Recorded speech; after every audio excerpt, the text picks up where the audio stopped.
Appalachia. Everybody in the world has a reaction to that word. Makes folks think everything from beautiful mountaintop views, dangerous hillbillies running through the woods with a rifle in one hand and a jug of shine in the other, to trailer parks, drugs, and blame near everything in between. The Appalachian Mountains are the oldest mountains in the world. They once towered 30,000 feet into the air. They stretch along the eastern U.S. from Canada through 14 states all the way to Louisiana. The folks that live in these mountains have seen and endured enough things that have happened to make a preacher cuss. Hello, I'm Larry Bentley, and I was born in the Appalachian Mountains of Southwest Virginia, and I was raised there by folks who lived for generations right there in the heart of them old mountains. Come with me and we'll take a look at some of the odd, awful, and legendary things that happen within my beloved mountains, and we'll be traveling around a bit, looking through the eyes of an old Appalachian at some of the crazy that spread itself around outside the area as well. Welcome to Season 6 of Appalachian Murder, Mystery, and Legend. Howdy, my good friends. I hope you're doing well today. Thank you so much for stopping by. First off, last week we had our get-together and talked about the Blue-Eyed Six. I said that them fellers were held and tried in Dauphin County. I got a hold of some good information from one of our good friends named Brian Demler, who sounds a whole lot like he just might be from that area, and in fact he did say he was. He corrected me on the location of the trial, and I'm happy to tell you that it was actually Lebanon County where that bunch of scroats were tried, and not Dauphin County as I'd said. So, thank you, Brian, for that good bit of information. I'm always glad to get that kind of thing, glad to share it with you when I do. So, on to this week's story. In that deep, rich topsoil of northern Ohio, there's a place where the wind whistles through the corn stalks with a sound like a dying calf in a hailstorm. They call it the Firelands. That's a land born from fire and smoke because it was given to the people of Connecticut when their houses were burned to the ground by the British during the American Revolution. But in the 1920s, in a little place near Medina called Hardscrabble, a different kind of fire was burning. It was cold, and a quiet fire that lived in the heart of a woman named Martha Hazel Wise. Now, if you saw Martha walking down the road, you wouldn't think twice. Now, she was about as plain looking as a tan paint on a fence post. She was a widow with the kind of face that looked like it had been scrubbed with lye and dyed in the sun. Now, picture a waterlogged, sun-dried catcher's mitt with a crooked smile, I guess is about the best way to say it. She wore plain clothes and pretty well matched everybody else's around the area, and her hands were all calloused up from a life of milking cows and pulling weeds, which I'm sure the cows appreciated. Probably made them feel like they were being milked with hands wearing sandpaper gloves. But Martha had a hunger that the mountain of farm work that she did on a daily basis couldn't satisfy. Probably out there in the yard kicking the chickens around for sport on her way to the barn every day. To the folks there in Hardscrabble, she was just Martha, the woman that cried the loudest at every funeral, and of course never realized that she just might have been the one that arranged the whole thing for the guest of honor. So, step on in here, grab a cold one out of the ice box, and have a seat while I tell you another one about a piece of dog squeeze from Ohio. Now, the story of Martha Wise don't start with no knife or a gun. It starts with a funeral. In 1924, the Wise family started dropping like leaves during squirrel season. First, it was Martha's mother, Sophie Jenke. Now, Sophie had always been a stout fireplug of a woman, healthy as a horse. She was a kind, that seemed like she'd be living to be 100 years old, if nothing else, out of stubbornness. But one evening, after a nice supper of soup and bread, she started clutching her stomach and bowed up like a human taco. The pain, they say, was like a hot poker being twisted in her gut. She was like that for days. Her skin started turning a silky, waxy, yellow-looking color, and her breath started coming in ragged hitches that echoed all the way through the farmhouse. Martha sat by her bed every night. She wiped Sophie's brow with a damp cloth, and she whispered prayers into her ear. And then Sophie finally breathed her last, and Martha wailed so loud that they could hear her 3 farms away. The neighbors all called Martha a saint, at her mama's wake. They figured to care for her mother like that with such deep devotion, well, she had to be. But here's a little fact that didn't make it into the eulogy. Spit it out, Larry. Now, the local druggist, he remembered Martha coming in a week before, asking for arsenic to kill the rats in the cellar. In the 1920s, well, arsenic was, as common as flour in an old kitchen, which kind of makes your skin crawl just a mite, don't it? Folks used it to clear vermin and to even clear the complexion, which I reckon ain't no worse than injecting Botox which is botulitis poisoning into your face. But if you happen to be Martha Wise, sounds like you figured out how to use it to clear the table, too. Folks around the house must have started looking like rats to her, I reckon. Now, she started seeing rats because Martha fell in love, or what passes for love in the heart of a shriveled up like hers. She'd set her sights on a local farmhand named Walter Mason. But her family, what consisted of her mother, her brother, and sisters-in-law, they all looked down on Walter. They told Martha that he was too old and too worn out and too plain, and besides, Walter, that feller was a good-for-nothing drifter. In reality, they were trying to keep her from getting her heart broke because they were all right. Martha wasn't just known to be plain-looking. She was known to be as ugly as a mud fence. In Martha's mind, her family wasn't a circle of protection that they were trying to be. They were a wall. And Martha had done figured out that if you can't climb over a wall, well, you can sure rot the foundation out from under it and let it fall over. So once Sophie was almost cold in the ground, Martha's brother, Robert, and his wife, Lily, took Martha in. They thought they were being good to her because there weren't no government assistance back then, so that's what you did for your family. They didn't know they were inviting the fox right into the hen house. Some folks you just can't be nice to. They won't be satisfied until they're chewing on your soul like a piece of Clark's T-berry gum. So, like we all felt coming, it wasn't long before the, let's just call it sickness, came a knocking on the door like it was selling Filter Queen vacuums. It started with Lily. She was pretty much a younger version of Sophie, tough, healthy farm woman, the kind who kept a garden that was the envy of the whole county. But all of a sudden, she couldn't even stand up. I reckon in Martha's mind, everybody knows that people can be as healthy as a plow horse one day and in the box in the ground the next. Nobody will suspect a thing. Then Lily's hair started falling out in clumps like she had a few too many x-rays. Her fingernails turned brittle and blue and curled up backwards like they were trying to pop off. Now, arsenic is a slow patient killer. It mimics the flu or maybe 100 other stomach viruses, everything from a fart caught crossways in your gut to a full-out blown ruptured appendix. It's tasteless, odorless, and in the hands of a woman like Martha, it was invisible. She would stir a little dab into that white powder into coffee or a dusting of it on the gravy, sitting right there in the victim's face laughing and chatting them all up while she did it, like an old humpback child-eating witch with that crooked nose and her boot leather face. Now, when Lily died, the community started to talk a little bit. 2 deaths in one house in such a short time.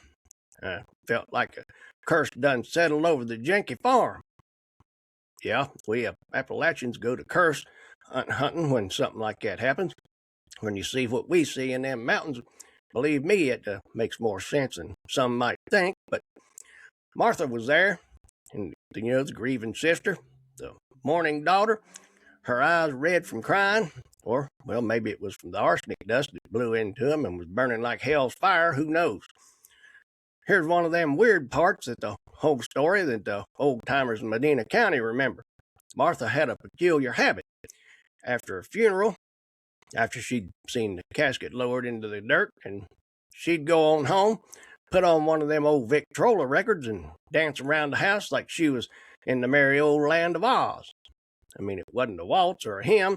She danced one of them wild, frantic, floor-jarring jigs, starting in the middle of her kitchen, with them old-time kerosene lamps throwing her shadow up against the walls and the window shades like a spindly old wisp of a troll. It was like the death of her kinfolks blew a dress up plumb up around her neck like she was a senior in the back seat of her daddy's Oldsmobile at the high school prom. You bet that even on a big farm where the closest house might be a quarter mile away, neighbors started to notice. They'd see her twirl and leap in the windows in the house, and it was supposed to be when she was supposed to be mourning. Now, one thing about farm living is that if you see something odd, well, you just might write it off. If you see something odd, but you keep seeing it, you end up giving it a name. So folks done sat out on their porches and watched enough of that to give it a name. They called it the death dance of Hardscrabble. But all the smart dancing in the world couldn't hide the truth. The third victim was the one that run the mule into the ground. It was her own blame brother, Robert, who was trying to help her, which is kind of like trying to pet a copperhead. He was one of the strongest men in the whole county and a laborer who worked from sun up to sundown. But when he started showing the same symptoms, the vomiting, the paralysis, and the agonizing pain, that's when the local doctor, a man named Dr. L.S. Britton, finally figured that the flu just don't kill every dadgum body it touches like that. He'd seen plenty of the stomach flu before, but he'd never seen it wipe out a whole family of healthy, strapping farm folks, while one woman serving them all the food that they could put down stayed as healthy as a thoroughbred racing horse and was probably fixing to enter a dance contest or something from the looks of things. So in 1925, the Law family came a-knocking. It didn't go down with the lights and sirens. They actually didn't use them much back in. It went down with the slow, heavy footstep of Sheriff Fred Winston. Probably trundled up the porch steps and caught her doing the Hardscrabble death boogie for a spell before knocking on the door. I reckon she was trying to dance off the evidence. I couldn't hear the knocking at first because probably had something like Ma Rainey's C.C. Rider Blues blaring full throttle on the Victrola. She was probably getting ready to put on a maybe Sweet Georgia Brown when she finally heard him knocking. Sheriff was a man that knew the Medina County folks pretty well. He knew that them real ugly secrets in the country didn't stay buried long. They just rocked their way to the top. A few days before, he'd ordered the bodies of Sophie, Lily, and Robert to be exhumed. You can see them out there in the cold, gray morning in the country cemetery, the sound of shovels hitting the frozen ground. And there, standing on the edge of the woods, was Martha. She wasn't crying this time. She was just standing there staring at like a buzzard sitting on a fence rail. Now, the state chemist didn't have to look too hard. The bodies were perfectly preserved, which just happened to be a side effect of arsenic, which acts like a preservative. I don't know about now, but the old-time embalming fluid had a good bit of arsenic in it too, so them folks probably looked like they could just sit right up and start talking about the summer planting coming up. Robert Jenkins' stomach contained enough poison to literally kill a whole ox team. Back then, they didn't put embalming fluid in the stomach, so that meant Martha got some splaining to do because her gig was up. I reckon the sheriff apologized for turning off her music and running her dance just before he pounced on, arrested, and dragged her into the jail in Medina. It was a stone building cold enough to turn your breath to mist. They set the woman down and questioned her for hours. Of course, she denied everything. She played the simple country widow just suffering out a living in the cursed soil of Hardscrabble. She sat there with a straight face, or as straight as she could hold it, praying out loud and begging for mercy. But Sheriff Winston, he'd become a patient man by being sheriff. He sat across from her, leaning back in his chair, and he didn't talk about the law. He talked about the rats. He said, "Martha, the druggist says that you bought enough poison to clear out a whole state of Ohio. But your cellar's clean, your barn's clean, so where are all the rats? Where are they, Martha?" The only thing you could hear in the room was the ticking of the clock on the wall while Martha's hands started shaking. That's when she broke. She didn't just confess.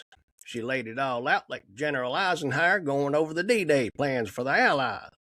She told them all how she hated her mother's constant unending air pipe of nagging, how she couldn't stand how beautiful Lily was, and Robert was just plain stood in the way of her and Walter Mason. She even told them about the way each of them looked at her while they were drinking down what she called medicine that she gave them. That's just a wackadoodle's way of saying thanks, I reckon, for taking care of me so I don't starve and freeze to death. But she followed that manifesto ran up by saying, I didn't want to do it. She whispered that out with her voice low and rhythmic moan like she was hurting when she said it. Then she said, but the devil, he came to me that night. He told me the only way to be free was to send them home. I was just helping to send them home. Never mind that all that's highly illegal, I reckon. Trial of Martha Wise was a literal circus in overalls. Thousands of people flocked to the courthouse. They brought lunches and sat out on the lawn waiting for a glimpse of the woman that they now called the Fairlines poisoner. Now, the defense tried to claim that she is insane. They said that the genius's death dance was proof of a mind that had its cheese slid clean off its cracker. Now, they brought in alienists, what we call psychiatrists today, who talked about religious mania and melancholia. So she was the birth of better than you with depression, in other words. So that ought to get her out of it, shouldn't it? But the prosecution had the goods. They had the arsenic jars, the receipts for the arsenic, and they had the testimony of the surviving family members who described Martha's chilling devotion at the bedsides of her victims. And one of the little-known facts of the trial was that the mystery of the fourth jar. There were rumors that Martha had targeted a fourth person, a rival for Walter Mason's affections, but the woman survived because she didn't like the taste of Martha's tea. That woman sat right there in the front row every day staring holes straight through Martha. On the final day, the jury didn't take long. They found her guilty of first-degree murder. The judge sentenced her to life in prison at the Ohio Reformatory for Women in Marysville. As they led her away, somebody in the crowd yelled, "Why'd you do it, Martha? Why'd you kill your own blood?" Martha stopped. She looked at the man with one of them egotistical half grins and said because it was the only way they'd ever listened to me. Martha Wise blended right into the gray walls of the reformatory like she was the paint. She was a model prisoner. She worked in the laundry, attended chapel, and she never talked about the Jinkies again. But the legend didn't die. In the 1930s, a true crime writer named James Thuber, who lived in Columbus at the time, wrote about her, immortalizing her as the poisoner in a plain dress.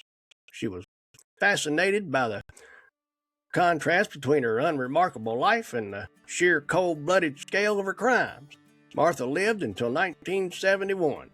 She spent nearly 50 years behind bars. By the time she died, the world of horse-drawn plows, kerosene lamps, and rat poison from the local druggist was long gone. Hardscrabble had changed. The Jinky farm had been split up and sold off. But if you go to that cemetery in Medina County on a night when the moon is thin and the wind is coming off the lake, some folks say that you can still see a shadow moving among the headstones, a spindly dark shape leaping and twirling in a frantic ground-jarring jig that's just the wind, some people say, or maybe the skeptics would tell you. But the mountain people know better. We know that some sins are too heavy for the ground to hold, and the local folk in Hardscrabble know that Martha's still dancing around, waiting for the next guest to join her at the table. Now, that's the story of Martha Hazel Wise, the woman who turned the firelands into a graveyard. It's a reminder that evil don't always wear a monster's face. Sometimes it wears a mourning veil and carries a pot of coffee. In these hills and flats, we learn to be careful who we break bread with, because once the arsenic's in the cup, there ain't no prayer in the world that can wash it out. Hope you got something from our story today. If you did, please rate and review the podcast, or if you're watching on Spotify, YouTube, or Rumble, throw us a like, and don't forget to subscribe or follow wherever you watch or listen. Come on over to Appalachian Murder, Mystery, and Legend podcast group on Facebook, where we talk Appalachian or about anything else you want to talk about. I'll be back real soon with another Appalachian murder, mystery, or legend. I will see you then.